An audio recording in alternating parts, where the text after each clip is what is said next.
Good morning, all of you. In this session, we are going to start with the 10th standard chemistry and physics, where unit 4, refraction of light at the curved surface, series number 7 is going to be discussed. Earlier, we completed series number 1 to 6 and a detailed explanation of previous units 1 to 3 and even 5th unit also completed from this 10th standard chemistry and physics. All the detailed explanation is available in the channel called the World of Competitive Chemistry. Let us enter into this series 7 and the continuation of previous session of this unit 4. So in this session, we are going to start with the concept called lenses, right? Already we got started and discussing about various lenses which are going to be used in the scientific way and even in the daily life applications. In all those cases we are discussing. So here focused study about the lenses is going to be discussed in this session, right? So lenses are available in different shapes and even different kind of applications are present. First, let us know what is meant by a lens. Lens is formed when the transparent material is bounded by two surfaces of which one or both sides are spherical, right? So either you may take one side or both the sides are spherical in nature, and that should be transparent in nature, most probably made up of glass. And even fiber constructed lenses are also available, but the transparency is very high for this glass made lenses only, right? So there is a possibility of surfaces, either two sides or one side surface should be spherical in nature, and that lens bounded by at least one curved surface. One curved surface should be present. So you may take this one, second one, or third one, and even fourth, what we can say fifth and sixth. Here also you can find a curved surface only one side. So you may take both the sides, or at least one side of curvature should be present, and a transparent material should be, and either glass or any fiber material is used to make this kind of lens, and it used to work with the light, so that light when passes through these lenses, so many type of properties will be originated. So in general, some of the lenses what we are using in our daily life are represented in this diagram. Totally how many? 1, 2, 3, 4, 5, 6. So let us go one by one in a detailed manner. When you see the first one, second one and third one, all three are categorized into one section called converging lenses. Converging lenses in the sense when we are taking parallel light, so light of the parallel rays which are focusing on these lenses, they used to converge, they used to coincide all the rays after bisecting, after bouncing on the surface of this lens, and they used to coincide at particular position, particular point called a focal point. So hence you can say these are all the convex lens type of materials are said to be converging lenses, whereas diverging lenses are nothing but when the curvature is present inside, and they used to, so when the light rays falls on that, they used to deviate all the rays in the different direction instead of collating all the things. These are the systems most probably made up of concave kind of lenses, and these three are categorized into our diverging lenses. Converging lenses are used to collate all the light rays coming from that outer surface, and diverging lens used to deviate all the light rays which are moving, which are coming from the outside source. Let us go with one by one. First one, so if we are having lens with the curved surfaces in both the sides, and that is purely bulged outside, that is said to be a biconvex lens.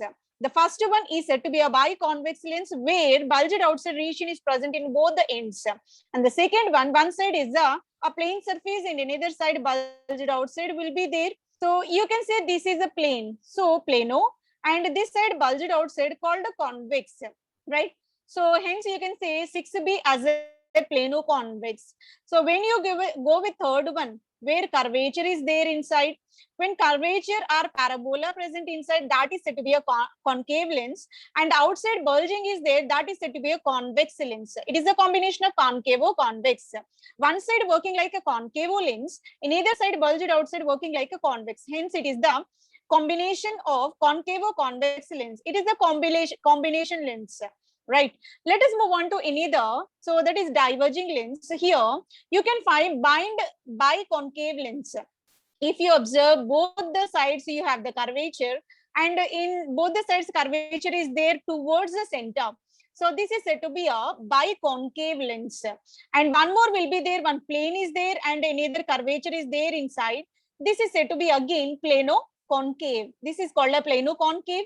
And the next one, one side bulged outside region, in either side curvature inside will be there. So bulged outside called a concave, sorry, convex.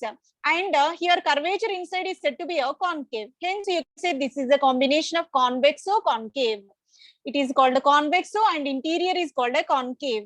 So in this way, all the 6 lenses are going to be discussed in a detailed manner, where 3 are said to be, first 3 are said to be converging, where all the light rays are used to collate at particular position, and the remaining last 3 are said to be, they are used to diverge all the light rays, right? So let us discuss all these in one by one. First, we are going to discuss about biconvex. This is a kind of system called a classification. We are classifying all 6 in detailed manner. So biconvex is nothing but the lens may have 2 spherical surfaces bulging outside. It's a clear vision. So here bulging outside, here also bulging outside will be there, where you can find spherical surfaces on the both end, and it is said to be a double convex lens. This end working like a convex and this end also working like a convex. So it is said to be a double convex lens, otherwise biconvex lens. Biconvex lens is appeared in this diagram, and here also magnifying glass which is made up of bulged outside region, where biconvex lens is observed. It is thick at the middle as compared to the edges. Edges are somewhat thin, but the central region is having thick surface, so that this is called a biconvex lens. And second is about biconcave. When you observe biconcave, it is a kind of diverging lens, and where lens having curvature inside on the both ends. This side you have a curvature inside, also in either side curvature inside will be there. Both are used to from the parabola. So hence you can say it is a double concave lens or biconcave lens. You can say it is a double concave lens or biconcave lens. It is also represented in this manner. So this is thin inner region. Central part will be thin, but the outer region will be, surrounding region will be thicker edges and thin central part will be there. This is a converse with respect to this concave lens, right? Let us move on to remaining. So apart from this biconvex and biconcave, and remaining 4 will be there. So when you go with a 6B, when 6B will be there, one side plane is there, another side bulged outside, hence you can say plano-convex. Here curvature is there called concave, and here bulged outside region is called convex. Hence concave convex is there in the 6C diagram. So when you go with this 6E, so plane is there one side, hence you can say plano, and here curvature is there inside called concave. Plano concave it will be, and the next will be bulged outside region called convexo, and curvature is there inside called concave. Convexo concave will be there, that is the in either lens you can observe here. All these are the types of lenses. We can classify all the lenses based on their application. So some are converging, some other are diverging lenses. Now we have some terminology which can be used in this light and its properties, whether it may be refraction, reflection, any kind of property. So some kind of terminology we have to know. Earlier we are familiar with these terms. We are going to recollect all the topics what we discussed in the earlier class. Curved surface of the lens. Curved surface of the lens is nothing but, so when you observe this, this is a curved surface. When you observe this bulged outside, here also curved surface is there rather than a plain surface. This is said to be a curved surface where reflection or refraction of light is possible, right? So that curved surface is best represented in the camera. So camera is a combination of n number of lenses. They are arranged in such a way that are used to magnify the picture and also even giving the clarity. So that depends upon the type of lenses we are applying in that, and different lenses, different focal length, different kind of directions we are going to take in order to get its resolution and also what clarity, right? So this is the simplest example for curved surface lenses. And here in the textbook, we observed the curved surfaces. 2 curved surfaces are going to intersect at the point called P, right? So this is called optic center. And here this curved surfaces are used to interact with the light rays which are originated from the source of object, right? So here within the figure, you can clearly observe where the curved surface is there. In both the end curved surface is there. This is said to be a biconvex lens, right?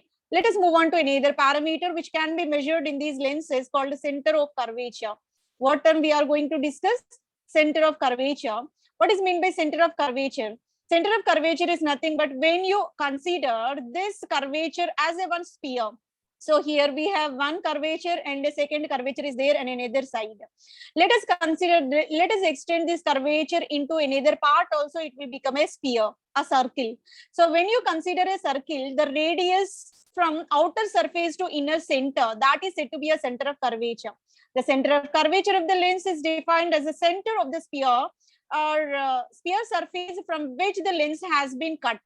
So when we are cutting the lens, so at that point of cutting to the surface region, whatever distance will be there, that is said to be a center of curvature.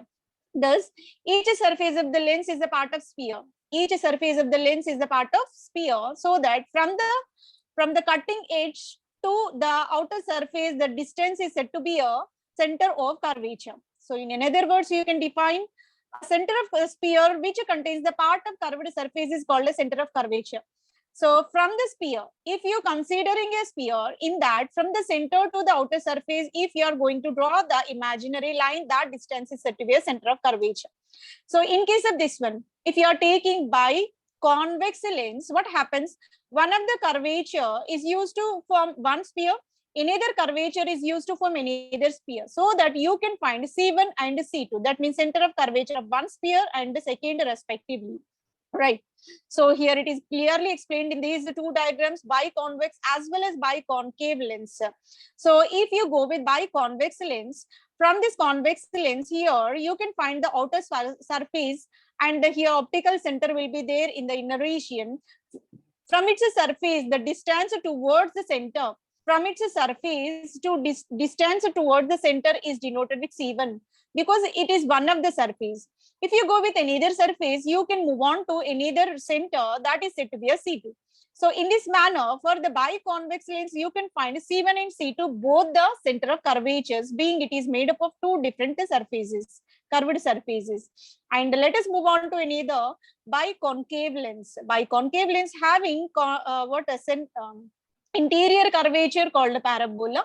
From the surface to inner central point of the sphere is said to be C1, and another surface is there. From the surface to another central part is said to be another radius. This is measured with a C2. So here also concave, convex, both are having C1 and C2 points called the center of curvatures respectively. And next is about another parameter called the radius of curvature. Radius of curvature can be taken from the center of curvature to the curved surface, the distance between the center of curvature to the curved surface. If you go with C2 to the distance towards the curved surface is given with R2. This is called a radius of curvature of a second sphere. If you are taking C1, from the C1 to the curved surface, this distance is denoted with R1 called radius of curvature for the sphere 1. So in case of biconvex lens, you can find C1 and C2 and the respectively R1 and R2 radius of curvatures are available. That is nothing but the distance between the center of curvature to the curved surface, right? So any other parameters which are needed to be known are principal axis. Principal axis is nothing but when we are going to draw the hypothetical line in between C1 and C2. C1 and C2, if the line passing through C1 and C2, that line is said to be a principal axis, right? And this principal axis is present either in case of concave lens and also convex lens. It can be applicable for both kind of conditions. And another point is about optic center. Optic center is nothing but the midpoint of the thin lens or thick lens. If you take convex, that will be the thick point. If you take the concave lens, the thin point. So at the center of a thin lens or thick lens, that is said to be an optic point of the lens. Optic point of the lens is denoted with the alphabet called P, right? So here when you take the biconvex lens, it will be bulged outside, and at the central point, what is the exact midpoint, that is said to be a optic point, which is denoted with P. Either in case of what a thin lens called a concave, biconcave lens, in that case also you can find the central point, which is denoted with the optic point called P, right? So now let us move on to another parameter called a focal length of the given lens. Focal length of the given lens. Already we know what is meant by focal point. We are taking light rays which are traveling in this direction, which are coming from this outer air, for example, and all the light rays are parallel with respect to the principal axis, right? A parallel beam of light incident on the lens. Let us assume this is the convex lens. Biconvex lens was taken and used to converge on the used to bisect on the convex mirror surface, and they are used to collate. They are used to converge at the particular point that is denoted with the focal point. Okay, so when we are moving these parallel lines with respect to the principal axis, when they are passing through this lens called biconvex, they are used to participate in the refraction. All are used to bend, right? So all the light rays are going to be going to participate in the bending with a certain angle. Later, they used to converge at particular point. This converging point is said to be a focal point. This is a condition one. Let us apply same to concave lens. When concave lens was taken, here parallel lines were drawn with respect to the central one, so that when these parallel lines were drawn, they used to bisect on this concave lens, and they used to diverge in this direction. When we are extrapolating, they used to converge on the screen only. So they are used to bounce back, and on the screen only you can find it's a focal point, right? Then what is meant by focal length? Focal length is nothing but the distance from this optical point to this focal point is said to be a focal distance or focal length. A parallel beam of light incident and the light converges at the point as shown in the figure 8A and even in the 8B. It seems to be emanate from the point of a principal axis as shown in the figure 8B. The distance from this optical center to the focal point is said to be a focal length.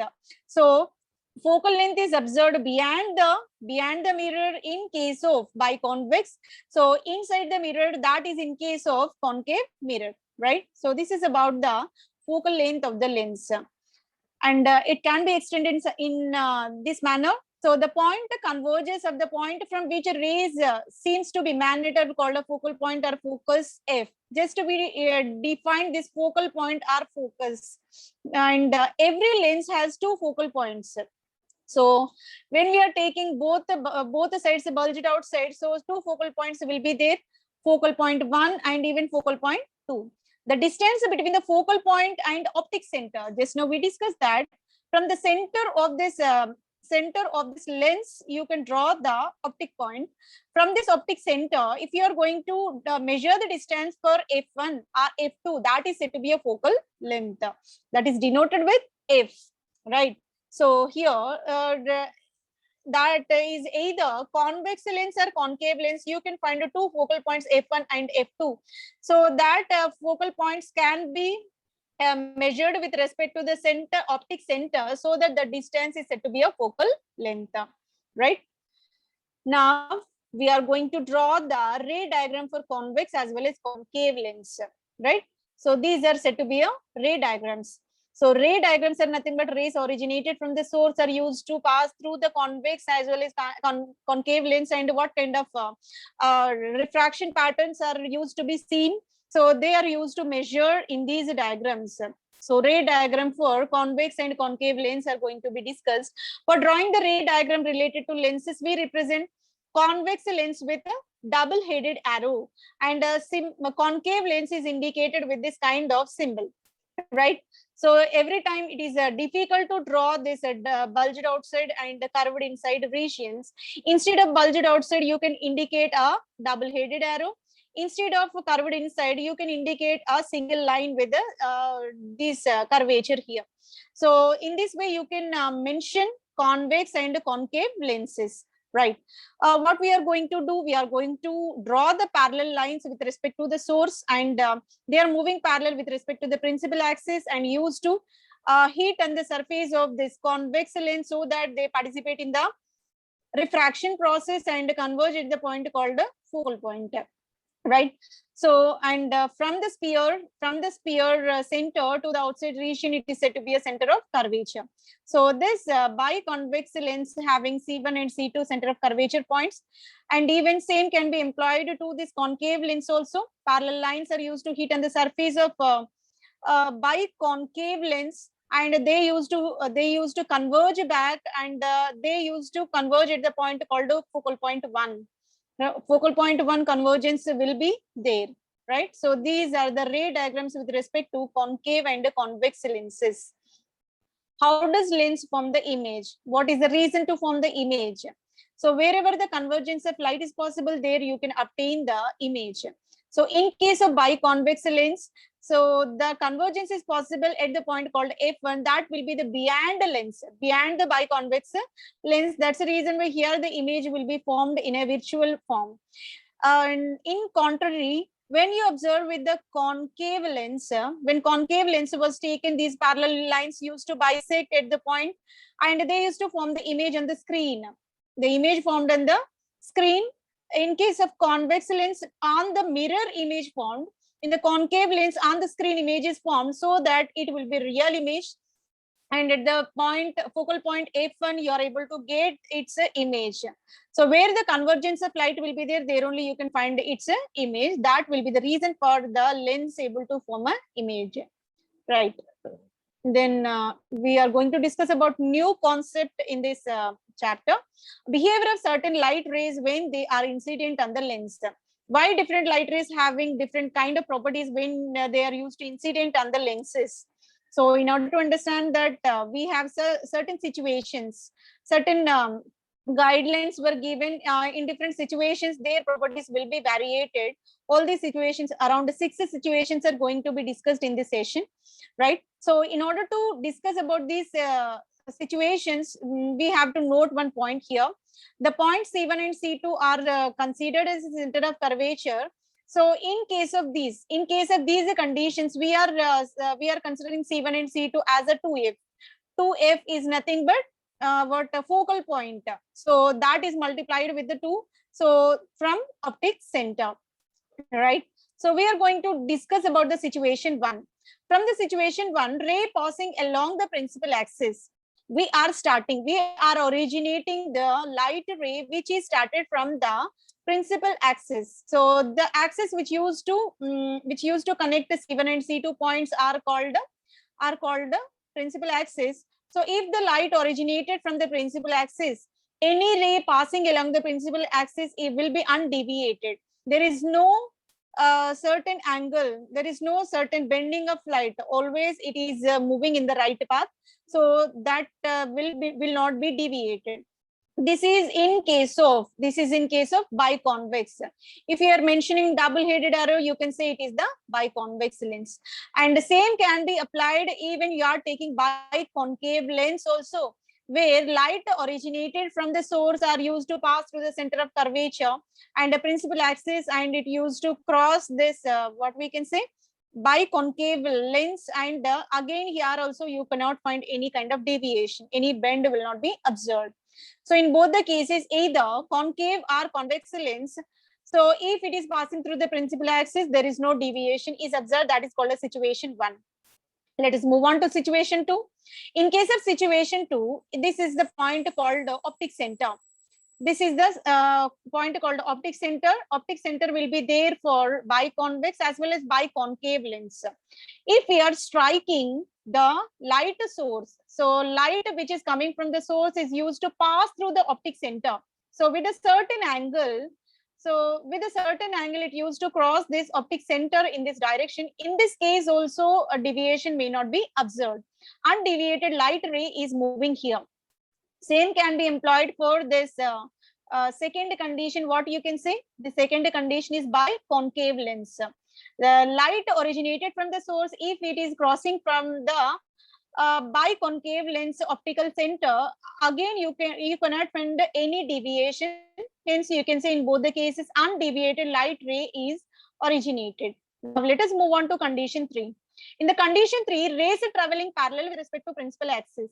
So these are the rays which we are originating. multiple light rays are originated with respect to the central point, central line called a principal axis. So these parallel lines are used to hit on the convex lens. Initially they participate in the refraction of light, so that all will participate in this bending of light. You can clearly observe all the light rays are bending in such a manner, and they used to collide at the point of focal point. So this is the convergence of light can be observed. Convergence of the light can be observed at the point called f1. So that is the situation 3, where parallel light rays are originated with respect to the principal axis and bisecting on the biconvex lens. They used to participate in the refraction and followed by convergence at the focal point 1. And let us move on to second condition. Again, we are taking the parallel lines, a bunch of parallel lines originated from the source, and they used to hit on the surface of convex. This is called a biconcave lens. When they are hitting on the surface of biconcave lens, they are bouncing back and they used to reflect on the focal point 1. So that is converse to the initial condition. So they are used to converse in the point point of the screen. Right here it is the mirror, here it is the screen. So this is a small difference between parallel rays when passing through convex as well as concave lens. This is a situation number 3. So let us repeat in a short form. When parallel rays originated from the starting material are used to pass through either concave or convex lens, they used to collate at particular instance, right? Convex lens used to give the convergence point at focal point 1. A concave lens also used to give the convergence of the all light rays at the focal point 1. So, but in case of convex lens, it will be on the mirror. In the concave lens, it will be on the screen. So, this is the situation number 3. Let us move on to one question. So, during the discussion, we observed one question: what happens if we follow a light ray to pass through our focus? If light ray is originated and passing through the focus, which path does it take? So if it is passing through the focus, so what kind of change you can observe? What kind of changes in the path of light initiated will be possible? So when the light ray is passing through the focus point, that get refracted and moving through this biconvex lens, and that will be parallel with respect to the principal axis. Let us assume that the central one is said to be a principal axis, and the light rays will pass in the direction called a parallel direction with respect to the principal axis. This is a condition you can observe if the light rays moving through the focus point, right?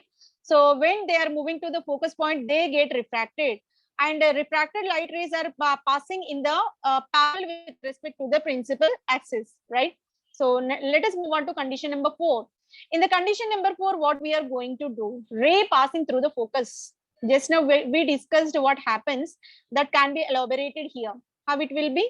Now ray is started, that used to passing from the focus. So when the light ray is passing from the focus, that will be diverged in such a manner, that will split in such a manner and got refracted. That get refracted and touching on the curved surface of convex lens. Later, it is moving in the parallel direction with respect to the principal axis. The distance between the C1 and the C2 center of curvature is said to be a principal axis, and the light rays originated after refraction are moving in the parallel direction with respect to the principal axis, right? So same can be applied in case of convex. This is called a concave lens, where we are originating the light and passing through the focus point. When light passing through the focus point, that get converged at the point, and that used to hit on the surface. And here again you can find the parallel, either convex or concave. In both the cases, parallel lines will be originated with respect to the central principal axis, right? So these are observed in the figure number 11A and 11B. This is the condition number 4, right? So this is another new concept we are going to discuss now. The question is, what happens when parallel rays of light falls in the lens, making some angle with the principal axis? So in this condition, what we did, so along the principal axis, we are originating the light. In the second condition, we are originating the light with a certain angle with respect to the principal axis. they are passing, they are originated from other than the principal axis, and they are moving in this direction and passing through the convex and concave lens. What happens to this? So let us get the answer for this one. So in order to answer this, we have these conditions. When the parallel rays making the angle with the principal axis fall in the two lenses, one is a biconvex and second is a biconcave lens was taken. They are clearly indicated in the figure number 12A and 12B. These rays are used to converge at the point. They are used to converge at the point. In the case of biconvex lens, converging of the point is possible just below this focal point 1, not exactly in the focal point 1.